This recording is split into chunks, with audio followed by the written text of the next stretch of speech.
San Diego comic cone में Marvel studios ने the Marvels का प्रॉपर ट्रेलर रिलीज कर दिया है एंड ये ट्रेलर फर्स्ट लुक में पिछले टीजर के सिमिलर ही लगता है, बट ध्यान से देखने पे यहाँ बहुत सारी एडिशनल डिटेल्स छुपी हुई हैं, जैसे कि कैरल डेनवर्स की कैप्टन मार्वल, कमाला खान की मिस मार्वल एंड मोनिका रैम्ब्यू की फोटोन। इन तीनों मार्वल्स की पावर्स कनेक्ट होने का रीजन क्या है, मूवी के मेन विलन डार्बैन का यूनिवर्स डिस्ट्रॉइंग प्लान क्या है एंड इन सब के बीच में लोकी सीरीज के फिनाले में ही हू रिमेन्स के मरने के बाद रिक्रिएट होते इस मल्टीवर्स का रोल आखिर है क्या। Hi super fans, I am Swapnil और ये है द मार्वल्स के ट्रेलर का ब्रेकडाउन, जहां साथ ही में मैं बताऊंगा सभी hidden details and Easter eggs भी। So without wasting any more time, frame by frame, let's begin the trailer breakdown. Carol Danvers, prodigal child of the Milky Way. Nick Fury, my favorite one-eyed man of intrigue. How goes it out there? Cold, no air, space.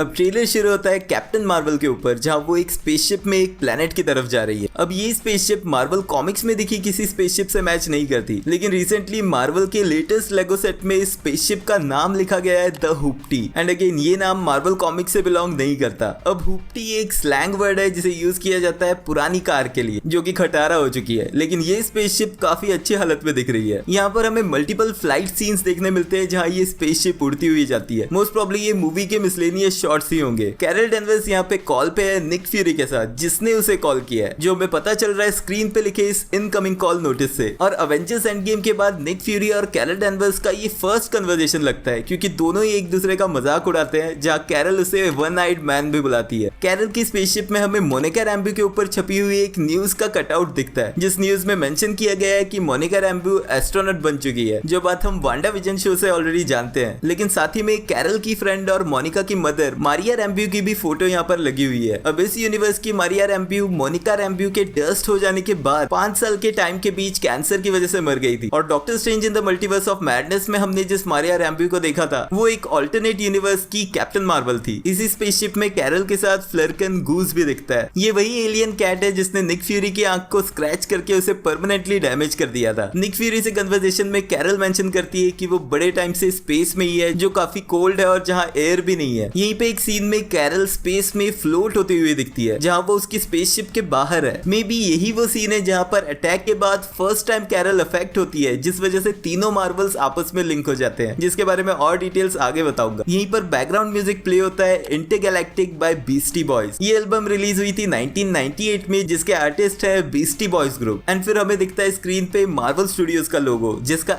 S change हो जाता है the Marvels के लोगो के S के style, जो Marvel का अपना तरीका है हर मूवी में एक पर्सनलाइज लोगो दिखाने का। अब आगे का ट्रेलर देखने से पहले अगर आप ट्विटर पे हो तो गाइस प्लीज मुझे फॉलो कर लेना, लिंक डिस्क्रिप्शन के टॉप पे मिल जाएगा। मेरी ट्विटर आईडी है SFYT स्वप्निल, प्लीज फॉलो कर लेना, I will really appreciate that. देखते हैं आगे का trailer. Captain Marvel, the Annihilator.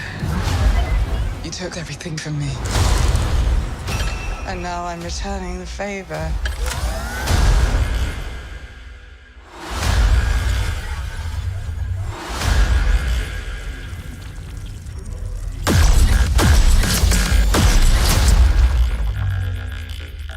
What is happening to me?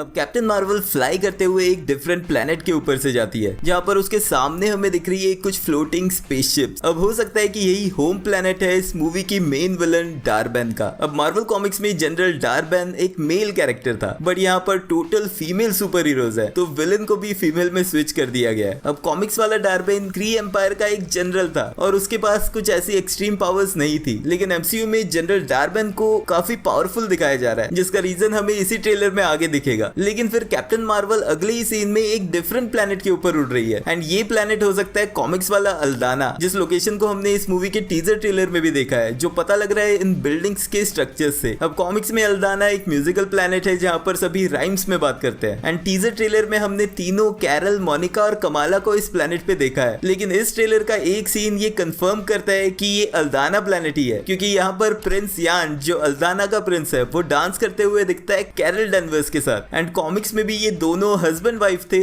सिर्फ पॉलिटिकल रीजंस की वजह से। अब डार्बेन जब कैप्टन मार्वल को देखती है तो वो उसे बुलाती है अनाइलेटर, एंड कैप्टन मार्वल के ट्विटर हैंडल पे भी ये नाम द अनाइलेटर ऐड कर दिया गया है। अब इस नाम के दो मीनिंग्स है। फर्स्ट, ये रेफरेंस है मार्वल कॉमिक्स की एक सुपर हीरो टीम का। द अनाइलेटर्स एक सुपर हीरो टीम थी कॉस्मिक हीरोज की, जिसमें इंक्लूडेड था रोनन द अक्यूजर भी, लेकिन साथ ही में यहाँ पर बेटा रेबेल, कसार और सिल्वर सर्फर भी पार्ट थे। और एमसीयू में कैप्टन मार्वल के रोल के सिमिलर ही इस टीम का काम भी था कॉस्मिक विलन से यूनिवर्स को प्रोटेक्ट करना। तो अगर फ्यूचर में मार्वल स्टूडियोज में अनाइलेटर्स की टीम बनाई जाती है तो कैप्टन मार्वल भी उसका पार्ट हो सकती है। लेकिन ज्यादा इंपॉर्टेंट टर्म अनाइलेटर की लिंक करती है उसके रियल मीनिंग से, जो कि है डिस्ट्रॉयर। कैप्टन मार्वल के फर्स्ट पार्ट से हमें पता है कि कैरल डैनवर्स ने क्रीज को हराया था, लेकिन डार्बेन का ये कहना कि you took everything from me इसी तरफ हिंट दे रहा है कि कैरल डैनवर्स का ये वॉर पिछले कई सालों में क्रीज के अगेंस्ट चलता रहा है, ऑब्वियसली, जिसके लिए जनरल डार्बेन रिस्पॉन्सिबल मानती है कैरल डैनवर्स को। अब एक्चुअल में हुआ क्या था वो द मार्वल्स मूवी में एक फ्लैशबैक सीन के थ्रू दिखाया जा सकता है, लेकिन इतना क्लियर है कि अब वो कैरल को हर्ट करना चाहती, और वो ये कैसा करेगी वो ट्रेलर में हमें आगे देखने मिलेगा। अब डार्बेन के हाथ में लगते हैं मिस मार्वल के कॉस्मिक बैंगल्स में से सेकंड बैंगल। अगर आपको याद होगा तो मिस मार्वल सीरीज में कमाला की ग्रेट ग्रैंडमदर आयशा ने 10 रिंग्स के एरिया से बैंगल मिलने के बाद ये कहा था कि इसका दूसरा पेयर भी यहीं कहीं होगा, बट तब वो उसे ढूंढ नहीं पाए, एंड क्योंकि फर्स्ट पेयर उन्हें एक डेड क्री के हाथ से मिला था, तो ये सेकंड बैंगल स्पेस में एक क्रीज ही लेके गए होंगे, जिसको पा लेती है डार्बेन किसी और प्लेनेट पे। एंड देन इस बैंगल की पावर्स को कॉस्मी रॉड, जिसे हमने रोनन द अक्यूजर के पास पहले भी देखा है, उसी के साथ हिट करके वो एक ब्लास्ट करती है। अब ऐसा ही कुछ डार्बेन हमें ट्रेलर के एक और सीन में करते हुए फिर से दिखेगी, एंड शायद यही रीजन है कि डार्बेन कमाला के ऑपोजिट इस बैंगल को अलग तरीके से यूज कर पा रही है। अब जो मार्वल स्टूडियोज का ऑफिशियल डिस्क्रिप्शन है इस मूवी के लिए, वहां ये मेंशन्ड है कि कैप्टन मार्वल अपनी ड्यूटीज पूरी करने के चक्कर में एक एनोमलस वर्म होल के थ्रू लिंक हो जाती है क्री रिवॉल्यूशनरी से। अब वो क्री रिवॉल्यूशनरी डार्बेन ही है, एंड इसी मोमेंट के बाद उसकी पावर्स एंटेंगल हो जाती है कमाला खान और कैप्टन मोनिका रैम्ब्यू के साथ। अब ट्रेलर आगे दिखाता है इन तीनों मेन कैरेक्टर्स को रियलाइज करते हुए कि जितनी बार भी वो अपनी पावर्स यूज करेंगी उतनी बार वो एक दूसरे से जगह स्वैप कर लेंगी। अब मेरे हिसाब से इस एनोमलस वर्म होल बनने का रीजन हो सकता है मल्टीवर्स का फिर से सेक्रेट टाइमलाइन में जुड़ना, एंड इसी एनोमली का फायदा उठाने की कोशिश करेगी डार्बेन। एंड मे बी यहीं पर जब कैरल पहुंच के उसे रोकने की कोशिश करेगी मूवी की स्टार्टिंग में, तब इस वर्म होल, कमाला के बैंगल्स और कॉस्मी रॉड की पावर्स एक साथ यूज होने से ही शायद कैप्टन मार्वल अफेक्ट होगी, एंड यहीं से ये तीनों को लिंक कर देगा एक दूसरे के साथ। बट मूवी के एंड में ये कनेक्शन इन्हें तोड़ना भी पड़ेगा, और वो कैसे होता है वो वीडियो के एंड में बताऊंगा। देखते हैं आगे का ट्रेलर।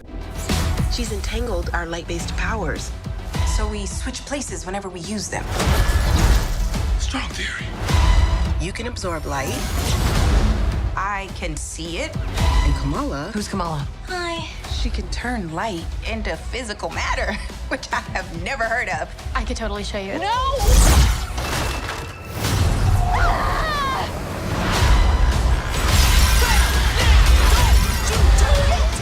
अब हमारी एंट्री होती है अर्थ पे जर्सी सिटी में कमाला खान के घर पे। फर्स्ट टीजर ट्रेलर में भी हम ये सीन्स देख चुके हैं, जहाँ पर बैकग्राउंड में हमें कुछ और विलन्स फाइट करते हुए दिखते हैं, यानी कि जब भी ये लोग अपनी पावर्स यूज करेंगे उनकी क्लोज प्रॉक्सिमिटी के लोग भी टेलीपोर्ट हो जाते हैं इन्हीं के साथ। यहाँ पर मोनिका रैम्ब्यू अच्छे से एक्सप्लेन करती है कि इनकी पावर्स जो कि लाइट बेस्ड है उन्हें डार्बेन ने एंटेंगल कर दिया है, एंड यहीं पर एक सीन में हमें कैप्टन मार्वल के पीछे स्काई में हेक्स पोर्टल्स बनते दिखते हैं, जो हो सकते हैं उसी एनोमली की वजह से क्रिएट हो रहा वर्म होल। अब मोनिका कंटिन्यू करते हुए तीनों की लाइट पावर्स को कंपेयर करती है, जहां वो कहती है कि कैप्टन मार्वल लाइट एब्जॉर्ब कर सकती है, मोनिका यानी कि फोटोन लाइट को देख सकती है, जो हमने वांडा विजन में उसके पावर गेन करने वाले सीन में देखा था, एंड मिस मार्वल लाइट को फिजिकल मैटर में टर्न कर सकती है। कमाला खान की इन पावर्स को मिस मार्वल शो में हार्ड लाइट के नाम से बुलाया गया था। अब एक्साइटेड टीनेजर कमाला खान अपनी पावर्स मोनिका और निक फ्यूरी को दिखाने की कोशिश में फिर से स्विच हो जाती है, एंड इस बार कैप्टन मार्वल के साथ, क्योंकि वो स्पेस से अर्थ में गिरने लगती है, यानी कि कैरल डैनवर्स भी अर्थ पे ही आ रही थी इन्हीं से मिलने। कैरल कमाला के घर अंदर पहुंच जाती है और मोनिका मोस्ट प्रोबब्ली फिर से पावर्स यूज करके कमाला को बचाने की कोशिश करती है, बट क्योंकि वो उड़ नहीं सकती फिलहाल के लिए, तो उसके लिए भी कमाला को बचाना मुश्किल ही लगता है, एंड इस सीन में कमाला को बचाने के लिए कैप्टन मार्वल को ही जाना पड़ेगा। बट इस क्विक सीन में भी कमाला अपनी हार्ड लाइट की पावर्स यूज करके अपना फॉल ब्रेक करने की कोशिश करती है, बट वो कोशिश भी फेल हो जाती है। देखते हैं आगे का trailer.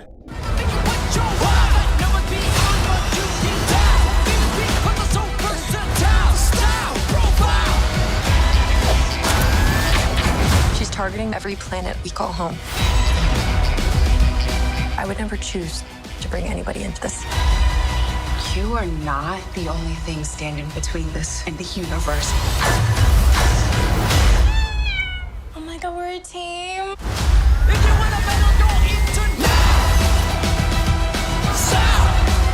Higher. Further. Faster.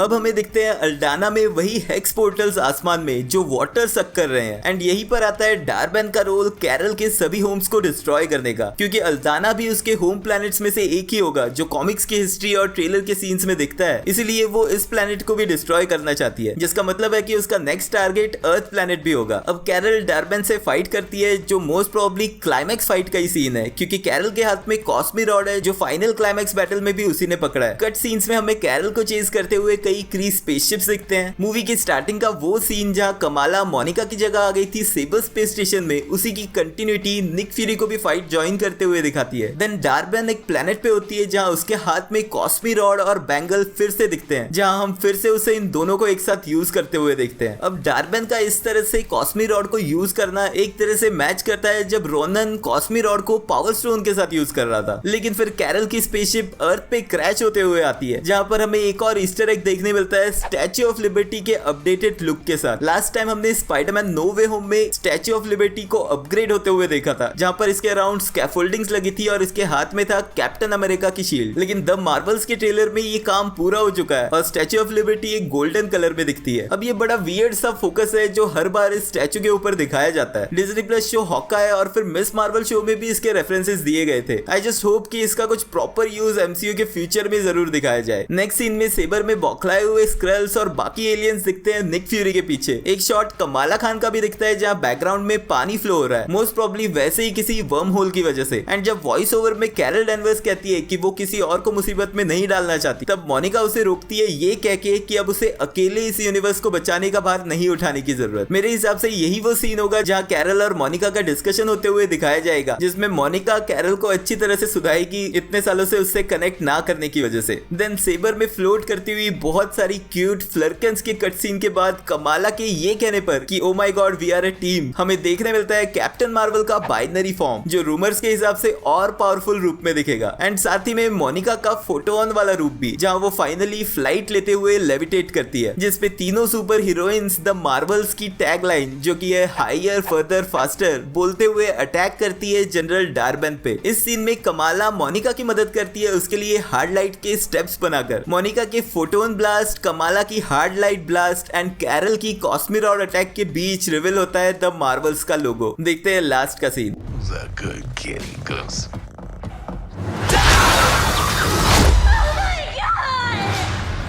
I can't. Can you? I got it.